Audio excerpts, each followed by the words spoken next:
13 WMAZ Eyewitness News Morning.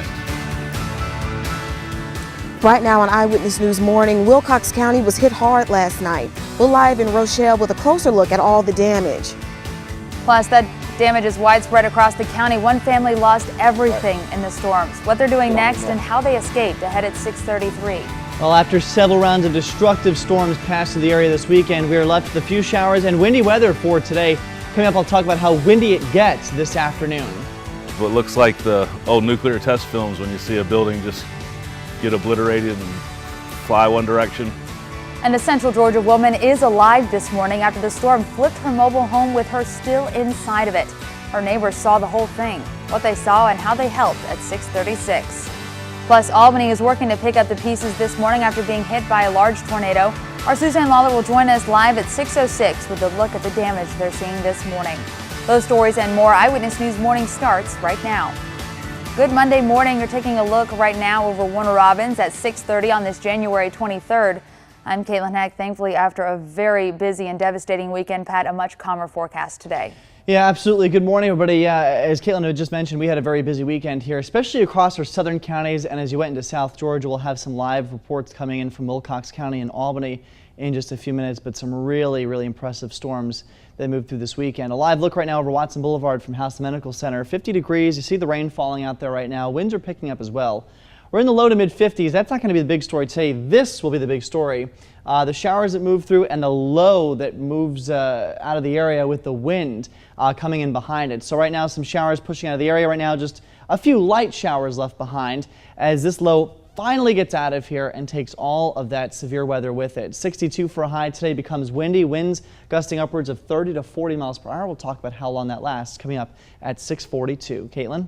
All right, thank you, Pat. Right now, we do have several school closings to tell you about due to severe weather damage across Central Georgia.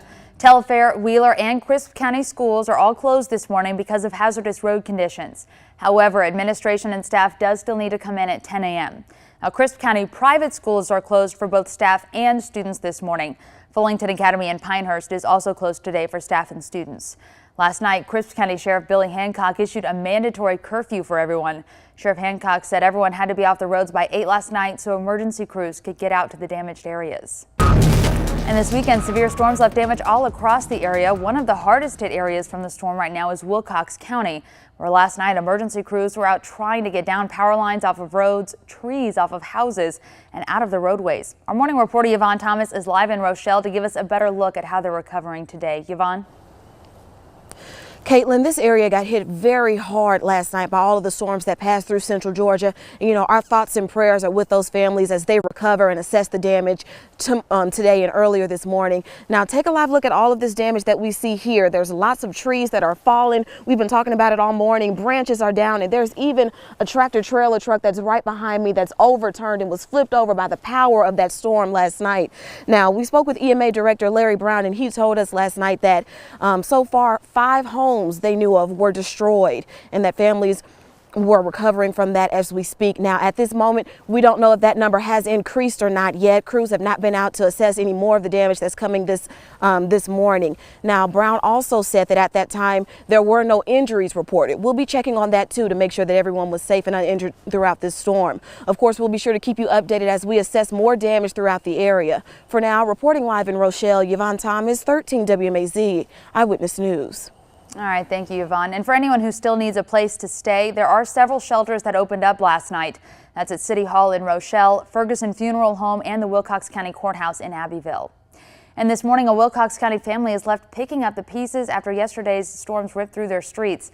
They say they lost everything in the storms. Our Cassandra Ortiz spoke to the family about how they managed to escape and what they'll do next. Just a few hours after that storm damage started to roll in, Wilcox County crews began making the rounds to fix homes. Like this one in Rochelle on American Legion Road that had its roof blown off, as well as a downed tree and a turnover semi next door. It's a big disaster, ain't it? Meanwhile, just down the road in Abbeville, To the front of the house, sitting right there. It ripped all that out. Right there. See the kitchen right there? a family is left with just the clothes on their backs after a tornado came down Mount Olive Road, taking out all 3 homes. I got the phone call from my brother, and and he told us we lost everything. And that's when I rushed home, and I parked by the railroad track, and I was just devastated, and I was crying. It's now a flat piece of land where his home used to be, but his father, Joe Hill, says he's glad his daughter and grandchildren were able to escape, even after the tornado picked up a car and threw it into their home. Next thing she heard a boom. She couldn't see nothing. They got together and drug out the back window. All of them came out the back door back there. The family out here on Mount Olive Road says they've been living out here for decades and never experienced anything like this. But they say now they need some help from their community to rebuild. We're homeless now, and we need some help from men and everybody. That's what we need for the community to get together as one, because, you know, we never know what might happen. Because they say what may be here today may be gone tomorrow. In Wilcox County, Cassandra Ortiz, 13 WMAZ, Eyewitness News. Now, the family says it was hard to see what they had worked so hard for, thrown all over the streets. They say after their daughter and grandchildren escaped through the back door, they ran out onto the main road where police picked them up and thankfully took them to a safe location. Over in Washington County, a woman also lost everything when Saturday's storms ripped through the neighborhood she lives in. According to her neighbors, the storm destroyed her home while she was still inside of it. Hylos Barrett lives across from the woman at Rolling Acres Estates Mobile Homes. That's on Highway 68 in Washington County. Barrett says he was the first person on the scene and saw the woman stand up from inside the rubble. Barrett says Saturday around 2 o'clock, he watched from his porch as the woman's house was picked up by the wind and flipped 2 or 3 times. Barrett says the damage happened in just a matter of seconds. Thankfully, he was able to help the woman and brought her inside his home to safety. It was a movie. It was a disaster movie. I was told people it looks like the old nuclear test films when you see a building just get obliterated and fly one direction. And that's pretty much what it looked like. This took all of maybe a second and a half. Now, we just spoke to the woman's daughter, Ija Wilcox, who says they've set up a GoFundMe for her mother. You can find it and her information at gofundme.com/Angela Tornado. Now, as we continue to cover the damage the severe storms left all across the state, one of the areas hit the hardest is Albany. According to our Atlanta station, a large wedge-shaped tornado struck the town yesterday afternoon, and as of this morning, emergency officials are saying at least 15 people are dead following the storm that ripped through southwest Georgia. This morning, our Suzanne Lawler is live in Albany with a look at the devastation there. Suzanne? The damage here is phenomenal, and I kind of think that it's really hard to portray how amazing it looks. A couple of people just walked by and said it looks like a movie set, so I want to give you some perspective here. I just picked up this piece of metal. If you can imagine during this tornado emergency, that flying through the ground. This piece of metal right here, yeah, it's about as big as I am. It's really not that heavy, but look at this. This is crinkled up like a Kleenex. And this car, figure maybe they pulled into what we assume was a convenience store. The windows are blown out. I mean, hard to imagine folks going through this. And this isn't the first situation Albany has gone through. They had another significant tornado that hit on January 2nd. There was even a hashtag, Pray for Albany. What's going on right now? Well, this is a staging area per se, where all kinds of national media have come in and will be reporting on Albany today. Now, we did check in with law enforcement. They're continuing search and rescue efforts. A lot of roads are shut down in this area. This area is still very much hurting today. We'll be here throughout the morning. Reporting in Albany, Suzanne Lawler, 13 WMAZ, Eyewitness News. All right, thank you, Suzanne. And we are going to check back with her throughout the morning with another look at the damage left behind. In other news this morning, Bibb County deputies are looking for the person who shot a man multiple times at his apartment last night. Deputies got the call to the Hidden Lake Apartments around 6 o'clock, and that's where they say they found Vernon Schultz Sr. lying unresponsive inside the apartment with multiple gunshot wounds. The 43-year-old lived there with his wife, Tanita Schultz, who investigators say was there when they arrived. We have a crime lab here, a detective, and we are making sure that we thoroughly investigate it. But it is just an unfortunate incident that this domestic situation has ended with a death. Deputies say this is the first homicide in Bibb County for 2017. Deputies are still investigating, and anyone with information is asked to call the sheriff's office. That phone number is 478-751-7500. Again, that number 478-751-7500. Let's check back in with Pat now. He has another look at your forecast. All right, thank you, Caitlin. Good morning, everybody. We are looking at a much quieter forecast for the next 7 days, which is good news. Temperatures in the 60s through Wednesday, so still above average, but that changes as we get into the end of the week. We'll talk about how cold it gets when Eyewitness News Morning continues after the break. Welcome back. 6:42. Now that the storms have passed, we're really starting to get an idea of just how much damage there is. And we're also crunching the numbers here with how many storm reports came in. On the 21st, which was Saturday, 259 reports came in. Yesterday, 107 across the southeast, for a grand total between the 2 days of 366 storm reports. That's, as you were saying to me earlier, you know, anything from hail to down branches to tornadoes to water spouts.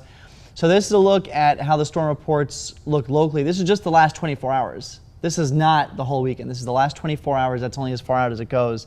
And you can see the majority of the reports across South Georgia.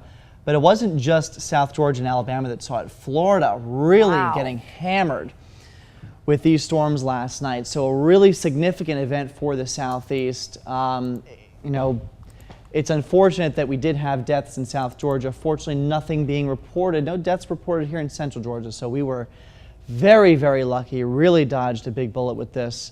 And now the cleanup begins. A live look over Warner Robins right now from Houston Medical Center. Looking over Watson Boulevard, you can see some water on the camera lens. It's raining outside. But this rain is moving out of here, and we're going to see improving conditions as we go through the day. 52 degrees right now. Temperatures range from the low to mid 50s across the area, but the wind is the big story. Notice really starting to pick up now, especially across our southwestern counties. Out of the southwest at about 10 to 20 miles per hour, but gusting even higher. Look at this, 25-mile-per-hour wind gusts Thomason, 23 miles per hour for Americus, close to 20 for Unadilla. So these winds will continue to increase as we go through the afternoon. So showers exiting the area right now. We'll see some gradual clearing as early as lunchtime. Temperatures in the upper 50s, and we don't warm up quite as much today as we did last week. Highs only topping out in the lower 60s, but it does become very windy, and that'll be with us as we go through the entire afternoon. So the bulk of the rain from last night and this morning now moving off to the east. A few showers left over behind. But just look at the scale of this thing. I mean, look how big this storm system was. Right now, extending all the way from the Appalachians down through South Florida into Cuba. This is a huge storm system, and the pressure that's associated with it getting close to record low levels. So that's why we saw this severe storm. All these severe storms over the weekend, because this was such a strong storm system. But now it is finally starting to spin and rotate its way out of here. We're left with a few showers up until about lunchtime, and then gradual clearing through the afternoon. Sunshine for tomorrow, lasting through Wednesday before some more showers move in again Wednesday night and Thursday. This looking very benign. Just a few showers, no thunderstorms, no severe weather on the horizon, thankfully. So we get a nice break. Winds, though, going to be strong today. Could see some localized power outages as winds gust upwards of 30 to 40 miles per hour. This is just sustained winds of about 20 to 30. And then the winds die down tonight and into the day tomorrow. The big story with this 7-day forecast is not going to be the nice weather that we see, but the cold weather that moves in by the weekend. Those showers that come through Wednesday night, that's a cold front, a weak cold front, but strong enough to knock the numbers down into the upper 40s and lower 50s for highs into the weekend. All right, thank you, Pat. It's time for our Eyewitness News Morning Picture of the Day. This morning's picture was submitted using the Your Take tab on our website by Stephanie Hogan. Stephanie says that this is the road in front of her house and that Twiggs County families need a boat to get around. You can see a lot of flooding there. And we've gotten some great pictures of the storm damage from some of you, and we want to see more of what you're seeing. If you want a chance to be our Eyewitness News Morning Picture of the Day, just upload your picture to our Facebook page or, again, using the Your Take tab on 13WMAZ.com. Still ahead, this morning Donald Trump begins his first official week in office, what he's already pressing Congress for, and why all eyes will be on the White House. That story's next. Back 6:48, let's get to your hot headlines from around the country. The president has been pressing Congress to confirm his cabinet nominees. Only 2 have been confirmed so far. Now, all eyes will also be on the White House Press Secretary Sean Spicer today as he delivers his first formal briefing 2 days after insisting that Trump's inauguration was the largest ever attended. And Super Bowl 51 is now all set. Matt Ryan and the Atlanta Falcons will take on Tom Brady and the New England Patriots. Falcons had an impressive win against the Green Bay Packers in the NFC Championship game yesterday. New England defeated Pittsburgh Steelers in the AFC. Falcons and Patriots go head-to-head February 5th in Houston. And as we've been talking about, parts of the South are cleaning up after a weekend of unrelenting, deadly tornadoes. The storms left behind a path of destruction from Mississippi to Georgia and led to more than a dozen deaths. More severe weather is possible from North Florida into the Carolinas. All right, before you head out the door, let's check in with Pat with a look at traffic here at home. All right, thank you, Caitlin. 649 right now, live look at 75 here a mile south of Stardust Church Road. Traffic is just sailing along, but the roads are wet, so be careful this morning. Otherwise, your drive time forecast not looking too bad. It turns very windy, though, as we get into the afternoon. So high-profile vehicles, trucks, buses, vans, be careful of that, especially on the highways. Winds will be gusting upwards of 40 miles per hour this afternoon with highs in the lower 60s. Your full forecast, again, at the end of the show at 6:57. Caitlin, we'll send it back over to you. All right, thank you, Pat. Coming up, a group of middle schoolers is looking to save the lives of Central Georgia pedestrians, how they're looking to accomplish that goal, and how you can be a part of it. That's ahead at 6:51. Welcome back, 6:52. A group of Houston County middle schoolers need your help as they compete against teams from each state with their plan to create a new smartphone app. I met up with the students to learn more about their idea, and they told me if they take home the top prize, the real winner will be the Central Georgia community. A jogger hit and killed by a truck in North Macon last September prompted these Thompson Middle School 6th graders to take action. We wanted to do something to help the community. They figured there must be an app out there to protect runners. Turns out they couldn't find one, so they designed their own. The runners will have a watch on, and the runners app will be connected to the watch, and it will send a message to the car once you start it. That way the cars will get a message informing that there's a runner. They hope to find a way to send those messages through a car's navigation system. It will basically keep them safer, and keep them from getting harmed or injured or possibly death. They call the app RAM, or Runners App Management. In November, they submitted their idea, along with this video, to the Verizon Innovative Learning App Challenge. And I just go behind them and just basically make the grammatical corrections for them, but they come up with all the work on their own, so it's quite amazing. They're excited about it. 2 months later, good news came. Their idea took home the top prize for the state of Georgia, meaning money for their school, a new tablet for each member of the group, and a chance to compete at the national level. And if they win, the students will get to work with a team from MIT to get RAM up and running. They'll also get to fly down to Orlando to present their app at the Technology Student Association Conference. And then the school gets $15,000. These kids have already put in the hard work, and now they need a little help from you. Don't forget to text RAM to 22333. And we need everybody in the county to vote. Now, if you missed that, all you have to do is text RAM to 22333 to vote for these kids. Voting ends February 14th, Valentine's Day, so show the group some love and help them take home the win. It is now 6:54. We're back in just a minute with a final look at weather, but first, here's what's ahead on CBS This Morning. Coming up, we're in Georgia as deadly tornadoes pound the South, and in California, hit with floods and mudslides. Plus, Trump's administration targets the media. We'll talk with former White House Press Secretary Ari Fleischer. More real news is just minutes away on CBS This Morning. Welcome back, 6:56. Here's a quick look at our top stories this morning. Here is another look at just the devastation left behind in Albany after a tornado tore through the area over the weekend. According to our Atlanta station, it was a large wedge-shaped tornado. As of this morning, emergency officials are saying at least 15 people are dead after that storm that ripped through southwest Georgia. Of course, our hearts definitely go out to them. Suzanne Lawler is out there live this morning. She's going to be bringing us more updates on the damage throughout the morning. And over in Warner Robins, a Walmart remains closed this morning after a possible tornado ripped through there. Walmart Representative Charles Croson says they are working as quickly as they can to get a timeline on when that store will reopen. And this morning, the American Red Cross is continuing to help those affected by the storms across South Georgia. They are planning to work with local emergency officials to help out with the devastation, injuries, and loss of life. If you want to donate to the Red Cross, all you have to do is call 1-800-733-2767, 1-800-733-2767. Okay, I gotta tell you, we really dodged a bullet here. I mean, this is what Ben, Matt, and I were so worried about happening here. And I mean, we saw it in Wilcox County, but it could have been a lot worse. 51 degrees right now, cloudy skies, a few showers out there. We clear things out by this afternoon. Turns very windy, but then we're seeing nice weather through Wednesday. A little bit cooler, though, as we go into the weekend. All right, thank you for joining us for Eyewitness News Morning. The news continues throughout the day on 13WMAZ.com. CBS This Morning is next.